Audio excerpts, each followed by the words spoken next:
নমস্কার, কেমন আছেন সবাই? আজ ঠিক 2 মাস 4 দিন পর ভিডিও করলাম। কারণটা বলি এবার।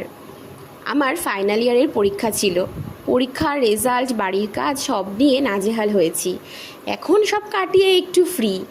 আমাকে আমার এক পরিচিত কাকিমা বলেছিল, তুই তো ওয়ার্ক ফ্রম হোম করিস, তাহলে এত বিজি থাকিস কী করে? আমি বলেছিলাম, কাকিমা, যে ওয়ার্ক ফ্রম হোম করে সেই জানে যে তার জ্বালাটা কী। এতে না থাকে কোনো প্রফেশনাল লাইফ, না সোশ্যাল, আর নাই কোনো পার্সোনাল লাইফ। সারাদিন ল্যাপটপে মুখ গুজে বসে থাকো আর দরকারে 24/7 অন থাকো। যাই হোক, কাজের ফাঁকে আজকে বানাচ্ছিলাম কাঁচকলার কোপ্তা। রেসিপিটি আমার শাশুড়ি মায়ের, আর আমি শিখেছি তার কাছ থেকে। আজ আসি, পরে দেখা হচ্ছে অন্য কোনো ভিডিওতে, অন্য কোনো সময়। টাটা।